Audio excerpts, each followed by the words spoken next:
All right, let's jump straight into today's explainer because we are looking at one of the most fascinating standoffs in recent market history.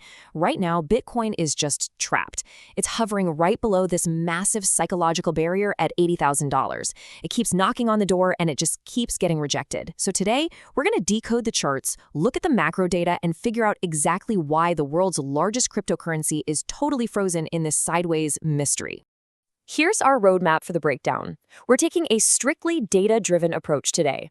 First, we'll look at the 80K resistance wall itself. Second, how the sound money thesis is clashing with macro headwinds. Third, we'll dive into the technicals, specifically the RSI and MACD.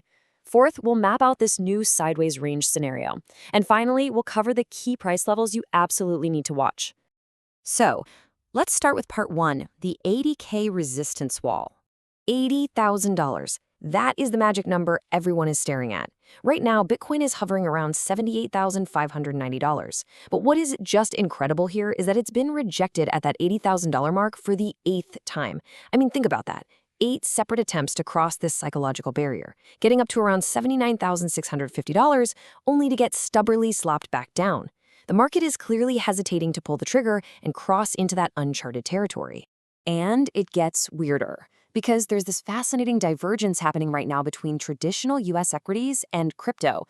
While Bitcoin is basically ranging sideways, completely unable to gather momentum, traditional markets are absolutely soaring. The S&P 500 just cracked 7,200 for the first time ever, hitting all-time highs. So risk appetite definitely exists out there in legacy markets, right? But for whatever reason, that capital is not spilling over into Bitcoin. It's a glaring disconnect.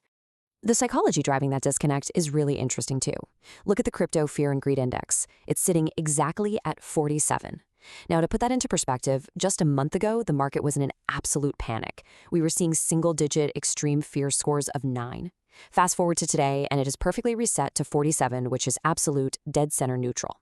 The total terror has washed out of the market, sure, but the euphoria, it hasn't shown up yet either. We're in no man's land. And honestly, as an investor, this is exactly where your patience gets tested the most. That brings us to part two, sound money meets macro headwinds. On one side of this tug of war, we have the classic thesis of Bitcoin as sound money. You probably know the drill. As laid out in Saifedean Ammous's book, The Bitcoin Standard, Bitcoin's supply is algorithmically fixed at a hard cap of 21 million. It's decentralized, it can't be printed on a whim by central banks, and it's designed to be a historic, scarce hedge against inflation. That is the bedrock of why people buy it in the first place. But that sound money thesis is currently slamming headfirst into some brutal macro headwinds. We're seeing energy shocks, heavily driven by conflicts around the Strait of Hormuz, pushing WTI crude oil up about 8%. And since energy is literally the base layer of the entire economy, an oil spike almost guarantees sticky, persistent inflation. Because of that, the Fed has held rates steady between 3.5% and 3.7%. But here's the real kicker. Prediction markets are currently pricing in a 56% probability of zero, literally zero, rate cuts for all of 2026. This high interest rate environment makes borrowing expensive and totally starves the market of the fresh, cheap capital Bitcoin actually needs to shatter that 80K wall. Okay, let's pivot to part three and look at the technical indicators, specifically the RSI and MACD. If we want to mathematically visualize this massive macro struggle, we have to look at the RSI and MACD. These momentum oscillators are absolutely crucial right now because they tell us exactly who's winning the fight on the ground, the buyers or the sellers. And right now, honestly, nobody is winning. On the daily chart, the MACD is sitting exactly at 0. The RSI, it's resting at a perfectly neutral 50. In the world of technical analysis, these dead center readings objectively prove a perfectly balanced tug of war. The momentum is flat, the moving averages show total neutrality, neither the bulls nor the bears have the traction they need to dictate a trend. It just completely validates this choppy, sideways price action we've been sitting through.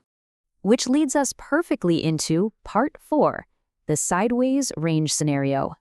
Because Bitcoin is frozen, the rest of the crypto market has just completely lost its synchronization. Usually when there's a strong trend, everything moves together, right? But look at these altcoins right now.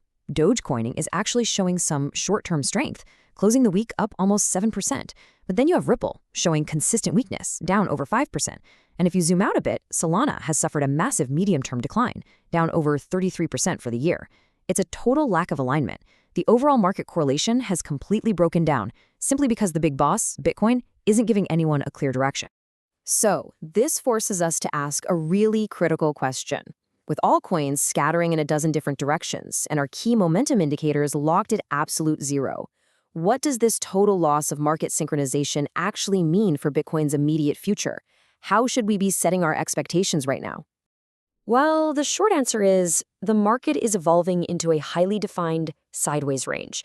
Without a massive surge in demand or some sort of clear bullish macroeconomic signal that interest rates are dropping, Bitcoin is just locked in a holding pattern. It is quite literally moving sideways on the charts, just ping-ponging back and forth between a floor and a ceiling without making any real vertical progress. Let's get into the actionable stuff. Part 5, key price levels to watch. If you're actively monitoring the markets, these are the 3 specific lines in the sand you must be watching to see how this resolves. First up, the floor. Key support is sitting way down at $65,670. If the price drops toward that zone, we might see the bearish trend from earlier this year wake back up. Second, our middle ground. We've got a near-term barrier at $72,400, which actually aligns perfectly with the 50-period moving average. If the price keeps stalling around here, it just means more chop and extended indecision. And finally, the ceiling. Key resistance at $79,200. This is the zone of those recent highs.